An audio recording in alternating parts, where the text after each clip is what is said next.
Is it there was a plane that was supposed to arrive today as well. I'm not sure if it arrived or not, but and I don't know if your numbers reflected that. But yeah, this is one of those things with kind of like um, capitalism meets capitalism meets regulation, essentially, because this is an issue that's happening because um, basic supply and demand issues, but also uh, there are a few regulation type issues here as well uh, that the administration, both previous and current, have just uh, failed to address. So there was obviously, like you mentioned, there was obviously a spike in demand in March of 2020 at the onset of the pandemic. And so, a lot of parents went out because they weren't sure when they were going to be able to go out again, went out and, bought a good portion of baby formula. And so, that obviously happened, in all the states, all 50 states. But that was a sort of, one-time spike in demand.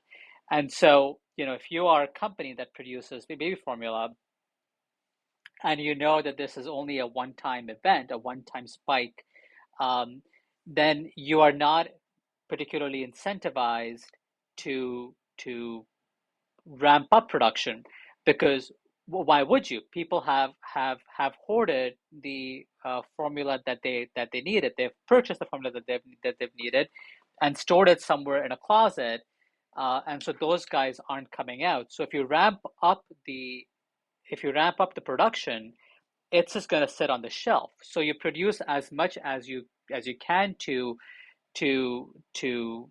as much as your capacity is in your factory at your plants, and hopefully over time what ends up happening is that your supply, even though the demand might still be low, the supply catches up with you.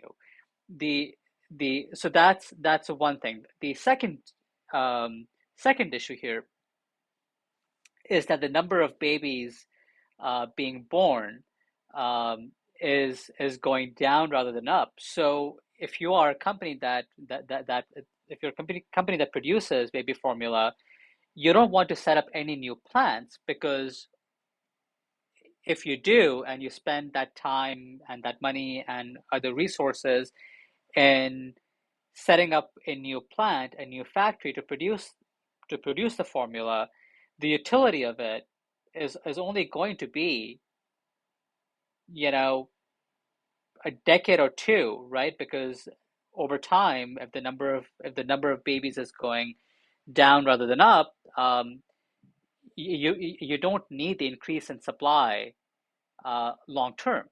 So those assets, essentially, that factory over time loses its utility and its function.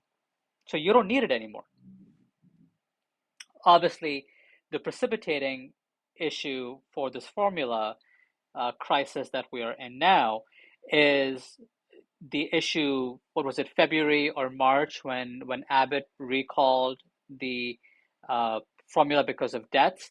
So when you take the issue surrounding COVID, and then you combine it with the number of babies going down rather than up, and then you take on this issue with the recall, and there being no formula being on the shelf, what you end up with is is the crisis that we have now. Combine that with all the regulatory issues. So the US has some pretty strict and unique requirements about the labeling of baby formula. So it is not really easy to import that formula from overseas. Now, to the credit of the Biden administration, some of they have put a pause on some of those rules and regulations and those requirements, and the formula is now starting to get imported. Um, but even unfortunately, even that sometimes takes time, right? And obviously, there was some formula that was flown into the country Sunday, Saturday over the weekend, and I think a flight was coming in today with some of that. So hopefully, we will begin to see this issue getting turned around. But the formula companies are not incentivized based on just the demand, on the principles of supply and demand to to to increase production. It's not in their interest to do it. Um, and so you have to look at other ways of addressing the shortage, and importing the formula and um, putting a pause on some of these regulations is going to have to be the way to do it, at least in the short term.